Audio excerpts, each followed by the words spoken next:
Bien, amigos, estamos en este viernes 6 de septiembre, como decíamos, cuando son las 22:08, y estamos ya conversando con Lucía Topolansky, vicepresidenta de la República. Muchas gracias por estar con nosotros esta noche. Además, sabemos que después de una larga jornada, muy amable. Sí, participamos en la inauguración de una policlínica del barrio Hipódromo, que la verdad son cosas gratificantes vivirlas. Hablando de gratificante, me decía que el próximo 25 de septiembre, dentro de muy pocos días, usted cumple 75 años. Sí. Bien. ¿Y qué significa? ¿Qué le deja estos años que tuvieron, actividad, militancia, trabajo, cárcel, después atendimiento a la democracia, lo que fue reacomodarse en la sociedad civil, ocupar cargos, ejecutivos parlamentarios, y con la renuncia de Sendik, nada menos que ocuparse de la vicepresidencia de la República, la presidencia del Senado? Mire, en el acierto o en el error he vivido siempre al mango, porque tenemos una sola vida y la tenemos que aprovechar. Así que yo la trato de vivir al plus, en el tope. ¿Y cómo está viviendo al plus esta elección nacional mirando al 27 de octubre? Cuando nosotros veíamos, sinceramente, una situación extraña del movimiento de participación popular. No veíamos el fervor y esa militancia que caracteriza al movimiento de participación popular. Incluso el propio candidato, hoy, que fue proclamado, Antonini, nos decía en esta mesa de Punta Política, con miras a la interna, Carolina Cose no es nuestra candidata, no es la candidata del MPP a la presidencia, es la candidata que nosotros apoyamos porque no integra la orgánica. Entonces, ¿cómo están viviendo después de ese episodio, cuando usted decía, además, en ese transcurrir de la elección interna, para nosotros lo importante, la verdadera elección es el 27 de octubre? Nosotros en la interna hicimos 307 actividades. Algunas, diría yo la mayoría, la prensa no las levantó. No porque fueran minúsculas, sencillamente porque tenemos menos prensa. Creo que fuimos el sector de frente que hicimos más actividades. Algunas apoyando la candidatura que habíamos elegido, que era la de Carolina Cose, porque nos sumamos a las que el comando de ella planteaba, y otras propias de la lista. Y por eso fuimos la lista más votada. Así que garra le pusimos, no le quepa duda. Y ahora ya hace bastante que estamos trillando. Solo que todavía no hemos terminado de armar toda la lista. El armado de las listas, todo el que está en política sabe que eso es una cosa muy insalubre. Nosotros tenemos un espacio complejo, el espacio 609, porque siempre damos cabida a compañeros de otros lados que no tienen oportunidad capaz que de salir, pero que son importantes para que estén en la bancada del Frente Amplio, y tejer todo eso es complejo. Así que de todos modos hicimos el lanzamiento de una cosa que llamamos ajites, que son la combinación de política y músicos. Tenemos unos cuantos músicos que nos apoyan. Eso es algo que surgió de la gente joven del sector, que por ahí hay una página que dice Gurises MPP, bueno, son ellos.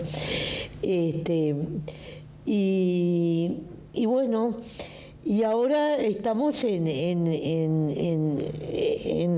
las actividades de lanzamiento en cada departamento de los candidatos departamentales, y vamos a seguir sin parar hasta el 27. Bien. Sin duda que además usted tiene la cualidad de ser una persona muy hábil en la declaración. No quiero insistir porque además es la interna, está claro que fue la más votada del movimiento de participación popular, pero para que no quede colgada de alguna forma o descolocada mi pregunta, hacía referencia que evidentemente, pese al apoyo del MPP, Carolina Cose no logró la candidatura, ¿no es así? Es verdad eso, porque después hubo otros grupos que la apoyaron. Es más, ella creó su propia lista, que su propia lista votó bastante bien para hacer una lista nuevísima, creo que salió en 6º lugar del ranking. Son 32 sectores que tienen frente, así que la verdad que le fue bien. Pero nos faltó sumar sectores allí. Y bueno, Daniel fue más hábil para sumar, y esta es la regla del juego de la democracia. Bien. Nosotros teníamos un compromiso con ella hasta el 30 de junio, porque después sabíamos que íbamos encolumnarnos detrás de quien ganara. Claro, pero ustedes, por ejemplo, no le insistieron a Daniel Martínez de que fuera la candidata a la vicepresidencia. Se lo planteamos, sí, se lo planteamos, pero tampoco somos empacados. Siempre en el frente la tradición ha sido que el candidato define su compañero de fórmula. Nosotros le planteamos por qué. Entendíamos, incluso yo misma hice algunas declaraciones en ese sentido, entendíamos que era una buena candidata, pero bueno, si él no veía la realidad, nosotros no íbamos a entorpecer la campaña electoral de nuestro partido por ese detalle.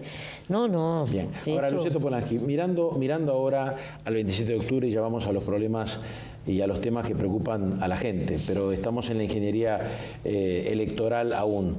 ¿El MPP, el Movimiento de Participación Popular, va a ser acuerdo de sublema con otras listas al Senado o va a ir? Estamos terminando conversaciones, por tanto yo no le puedo adelantar resultados hoy, pero hemos hablado prácticamente con todos los sectores del frente y probablemente la semana que entre hagamos un anuncio. Bien, ¿le conforma cómo se está desarrollando la campaña? ¿Qué opina de Daniel Martínez, de la señora Villar como candidato, como fórmula y fundamentalmente mirando lo que hoy dicen las encuestas y la tendencia de las encuestas en la intención de voto del Frente Amplio? Bueno, yo creo que la fórmula quedó bien complementada con Graciela Villar. Son personas con perfiles distintos y complementarios, y la campaña arrancó recién. Los motores en el Frente Amplio, porque es una maquinaria compleja, porque es un frente. Entonces usted imagínese un mecanismo de industrial de esos que empiezan, la máquina empieza así lento y después se toma velocidad. Está calentando. Ahora, toma velocidad. Pero quedó ahora, esta campaña para mí es la más rara que he vivido. Sí, más que la anterior. Me acuerdo con usted. Ni que hablar. Usted me acuerdo que quedó grabada una frase cuando dice: la encuesta despertó al mamado. Sí, no fue la encuesta, estaba un poco quieta la realidad. El comando de Tabaré en ese momento hizo un alto un fin de semana, revió la estrategia y ahí empezó a cambiar la cosa. Eso fue lo que pasó. Entonces cuando me preguntaron sobre eso, dije esa frase que en realidad no es mía porque es un dicho muy común. Pero yo creo que esta es una campaña muy distinta, mire. En primer término, todos los partidos más viejos del país han cambiado los liderazgos. Todos. Y yo eso me alegro, porque Uruguay, que es un país tan conservador y de aferrarse, da un paso en eso. Después aparecen partidos nuevos. Es decir, el mapa político cambia. Y después el tema de redes sociales va a incidir como en la pasada casi no incidió.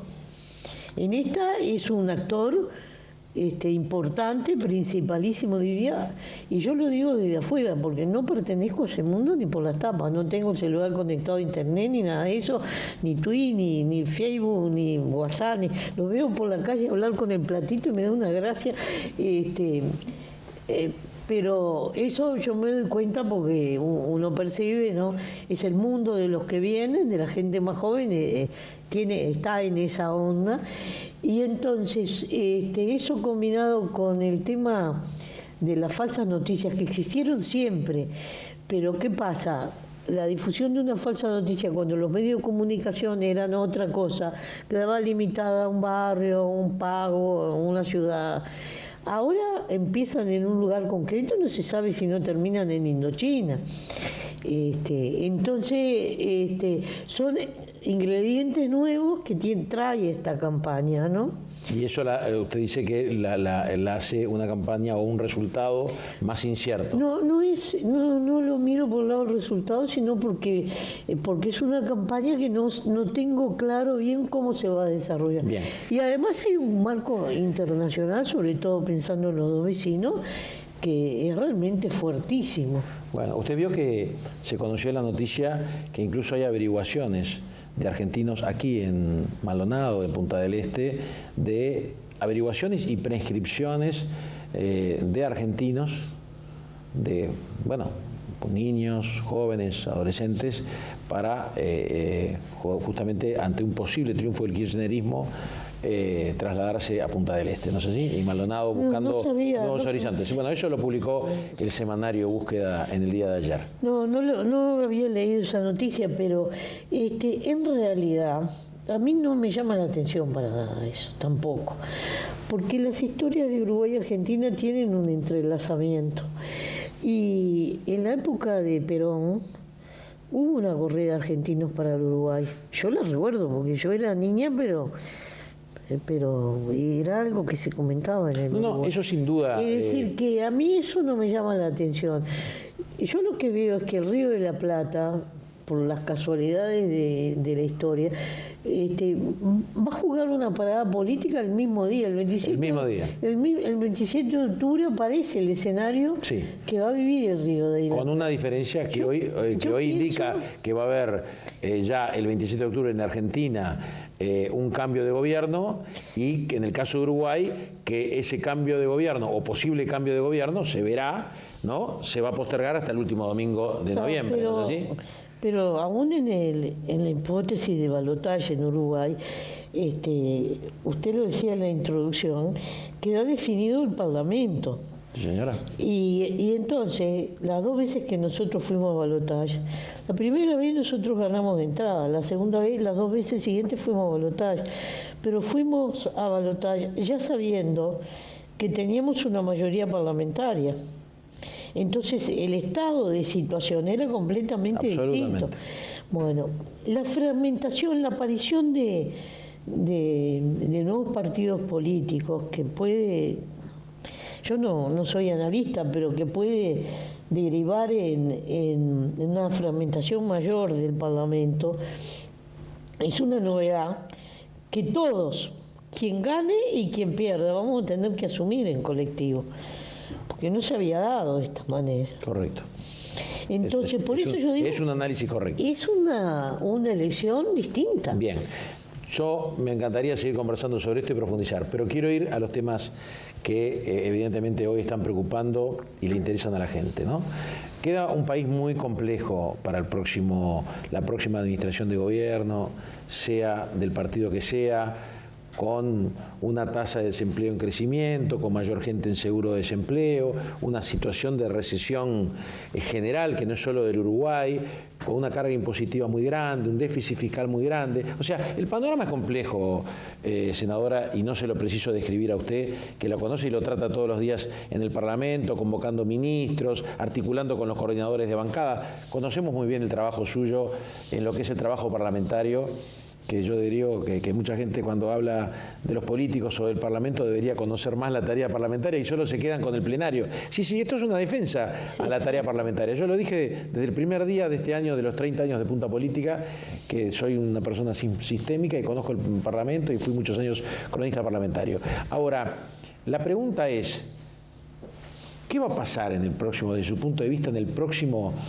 gobierno en cuanto al tratamiento y a revertir la situación económica para que haya mayor trabajo, mayor inversión, es decir, para que haya mayor bienestar con una economía hoy que es altamente compleja? Primero, no estamos en recesión nosotros. En recesión está Argentina, estará Brasil, pero Uruguay no está. Estará en una posición compleja, pero no está en recesión. Yo eso no lo admito. porque el Uruguay tiene calificadoras, las calificadoras lo siguen calificando bien, tiene grado inversor, Sí, señora. Y el riesgo país está controlable. Y lo que pasa es que nosotros somos tomadores de precios y estamos en un mundo que no dominamos. Entonces, desde la guerra China y Estados Unidos, que nos pega de hoy, ahora nos pegó en la exportación de madera, nos acaba de pegar. Hasta lo que pasa con estos dos vecinos que están realmente desacatados. Nosotros no podemos dejar de mirar con preocupación ese mundo, porque ese mundo pega acá adentro. Yo creo que también paradójicamente en este momento estamos entrando en la inversión más grande de la historia del Uruguay, que es UPM allá en Paso de los Toros, en el Centenario.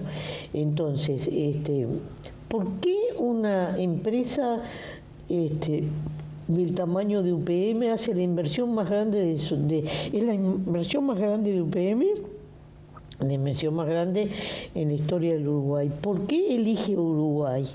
Porque el Uruguay sigue dando certezas. Porque si uno mira la realidad, sería más lógico que se instalara en cualquiera de los países vecinos. Entonces, yo creo que hay que partir de esa fortaleza, que no son producto de este gobierno, de aquel otro, sino es un producto de un acumulado del país, de cómo este país hace política, que es bien distinta a la de los vecinos, ¿no?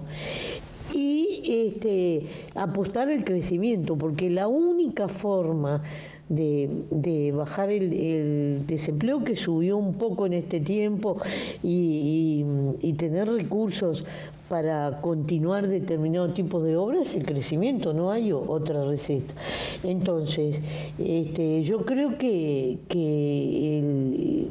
la orientación va por ahí, y pienso que en esto no hay discrepancia en el sistema político. No puede haber discrepancia, porque nadie puede estar contra el crecimiento. Ahora bien, hay determinados factores, hay determinadas cuestiones internacionales que nos inciden. Hoy, por ejemplo, en este momento los ganaderos están calladitos a la boca. $4 está valiendo la carne. Es de los precios más altos del mundo lo que está vendiendo Uruguay. Yo no la quise. Pero por ejemplo, el sector lácteo está muy comprometido. Yo no la quise interrumpir cuando usted me dice: yo no puedo permitir que se diga que estamos en recesión. Obviamente que no, seguimos con grado inversor, pero evidentemente que hay síntomas de recesión. Te conoce muy bien, empresas que han cerrado, sí, hay etcétera, empresas etcétera. que han cerrado, pero perfecto. Y hay yo creo que hay que usar con mucha delicadeza los términos. Está claro. Yo me refería obviamente a la región en general, pero en el Uruguay hay síntomas de enfriamiento de la economía, si queremos llamarlo así. Entonces, esas dificultades obviamente van a requerir, como somos tomadores de precios, como bien dice usted, correcciones en materia económica. ¿Cómo se imagina que si el Frente Amplio repite el gobierno, o sea, logra su cuarto triunfo consecutivo, va a aplicar determinadas correcciones o determinados lineamientos económicos? Danilo Astori ha dicho una cosa hasta el cansancio, y que es la verdad. El gasto uruguayo tiene enormes rigideces. Si usted quiere achicar el presupuesto nacional, no es tan sencillo. No es tan sencillo. En primer término, porque hay un grueso de ese presupuesto que es salario, y al funcionario público no se le puede bajar el salario por ley. Por ley. Le hace una demanda y usted la pierde. Segundo, el grueso de los funcionarios públicos... Están indexados los salarios públicos. El grueso de los funcionarios públicos está en 3 lugares: educación, salud y policía. Ninguna plataforma política puede plantear de que se reduzca los maestros, los enfermeros y los policías, porque la gente los mata. Nadie, aunque lo piense, no lo dice. No, ya está claro. Pero yo creo entonces, la rigidez del presupuesto, cuando se dice por parte del economista Talvi, voy a recortar 1.500 millones en 5 años, o por el doctor Lacalle. No dijo 1.500, pero no importa. Sí, dijo 1.500. Habló de 900, ¿no? No, 900 habló Lacalle, porque Lacalle estuvo en el Parlamento, entonces fue más medida. Yo me hice la pregunta, bueno, decime de dónde. Claro, pero no ha aparecido la respuesta. Claro, pero está bien, Luciano Toponaghi. Yo creo que ningún candidato de cualquier partido, sea derecha, izquierda, centro, lo que sea, quiere bajar el salario a nadie. No puede hacerlo. Pero independientemente que pueda o que no pueda, ¿no? Porque una ley se sustituye por otra ley, ¿no?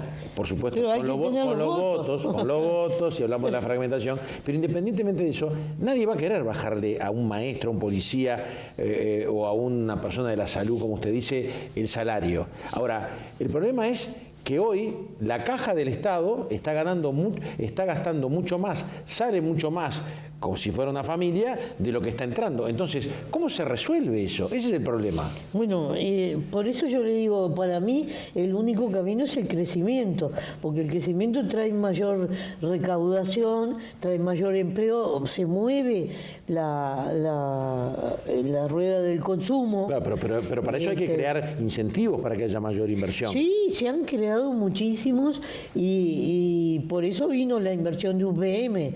La inversión de UPM nos llevó al Uruguay porque pasaron por esta esquina y les gustó la esquina. Claro. No. Se trabajó 5 años durante la administración de Mujica y después se trabajó 2 años más durante la administración de Vázquez. Después se trabajó sobre el acuerdo. No, fue engorrosísimo. Claro, está planteada, pero todavía no comenzó la inversión. Sí, no, ya empezó la construcción de las viviendas que van a alojarlos, que van a construir la planta. Y el tren que paga el Estado. Sí, eso ya empezó, es decir, pero lo que pasa que va de menos a más. El impacto económico va a demorar en verse, porque es muy fácil, yo siempre digo, es muy fácil cerrar un emprendimiento industrial o ganadero, lo que sea, pero es mucho más difícil volver a abrirlo.